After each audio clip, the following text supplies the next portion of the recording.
Your party dashes in from the streets at the entrance of the courtyard of the manor itself. That's when the lightning strikes. The shadows give way for a moment. And at the top of the stairs, you see an ogre magi already completing the arc. What's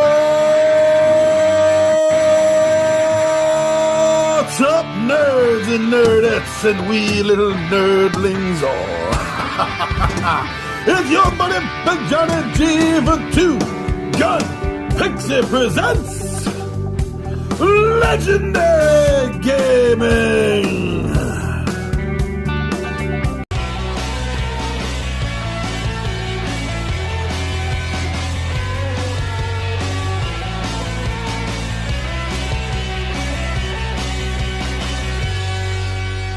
Shut up and sit down. I took a picture. I gotta redo that. Lucky it was like only about a minute in here. Okay. So we just finished. Where's the glare? We just finished Level 1 Adventure 2, The Trail of Evil. Trail of Evil. Look at this. I think Ron's going to talk about this right here. Ron. Hey, what's up? Ron, was this a Trail of Evil? Oh, yes, especially of all the traps that we were finding out the hard way. See, that's what I was just talking about. You know, my fighter just walks into the room.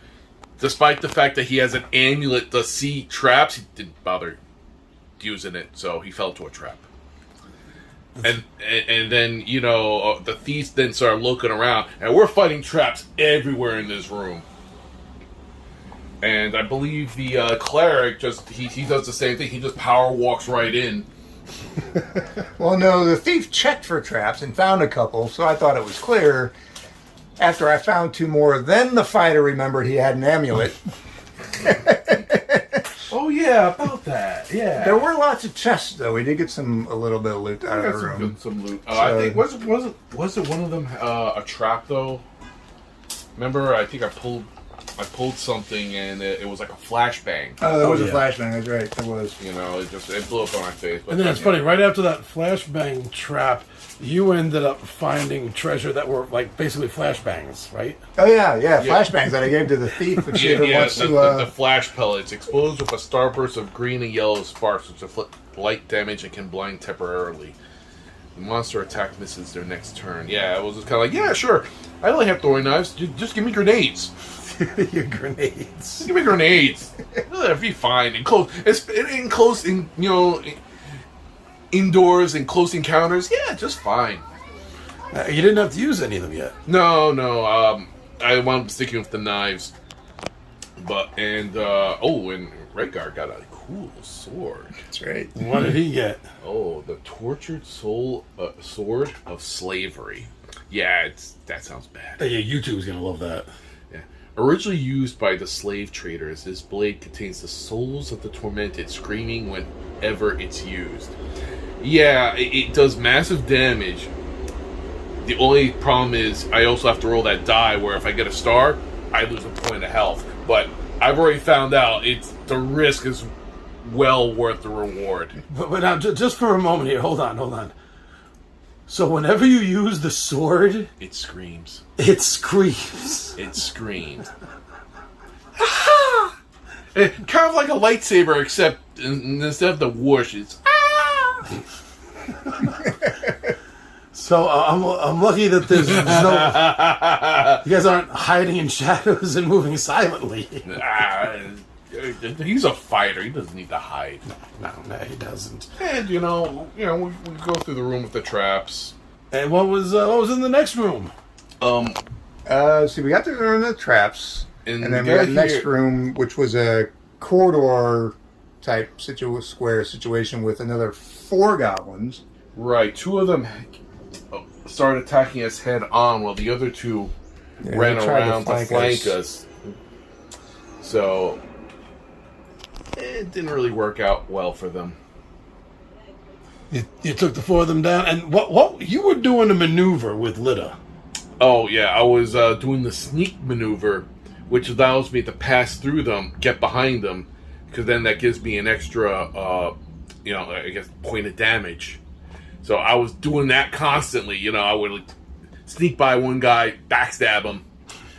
He'd turn around, try to fight me, sneak past him again, backstab him. just running under legs. Yeah, pretty much just doing it. And the goblins didn't like me. Tactics seem to work with Lita. Yeah. So far, so good.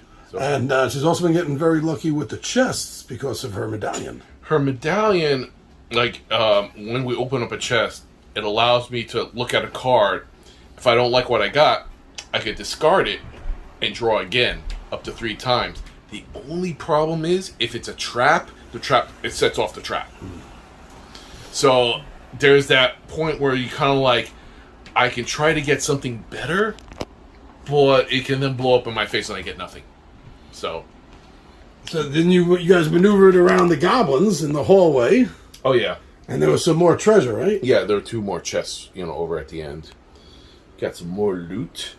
And then there was a boss fight scene. Yes, in the center room with all the columns, and you see the dead guy in the middle. Yeah, there was a goblin and a bugbear. Bugbear. And Angar. Angar, and we took pretty good care of Angar. A good Thundar name, Angar.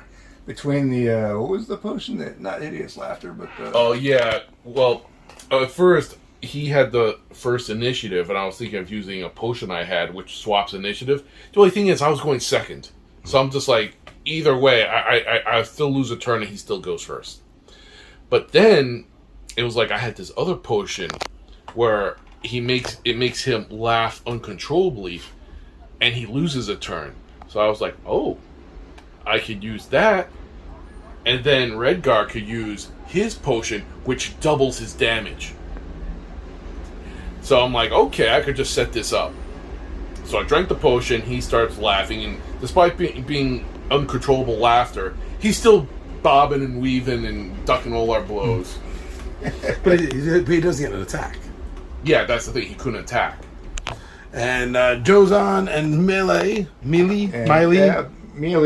man, got a good shot in with her magic missile, and Jozan had just found a faithful axe of dwarven kind, which is a yellow and a red, and you can re-roll 1 die. So he got a good hit in on the bugbear also, while he was powering up. And then you can finish it off. Oh yeah, it was well worth taking that potion. Yeah, doing 8 points of damage straight up, and I think it was 9. Yeah, so it was because you're +1 or whatever. Yeah, it was ridiculous. I one-shotted him. How'd that feel? Good. Oh, good. Oh, good. So now, second game in, you guys are still enjoying the feel. Cool. Yeah, it's a cool way to do it. Yeah. Kind of a good filler game when we can't get regular D&D in. Yeah, oh no, it definitely scratches the D&D itch, and it's got the D&D feel. It's good dungeon crawl. All right, excellent. So it ends off with the heroes have defeated Ragnar. Yet as he fell, he called to his army to find the orb, and there's still no sign of the sheriff. Could this orb be helping these creatures of darkness or not? We're going to have to wait till the next time. We'll get another couple of games, 2 or 3 under our belts. And for right now, we are enjoying this nice, fun return to Dungeons & Dragons Fantasy Adventure board game by Parker Brothers. All right, thank you very much. I'm your buddy Big Giant G, and with me are Ron and Sean of the 20-Sided Warriors, and we are out of here.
Thank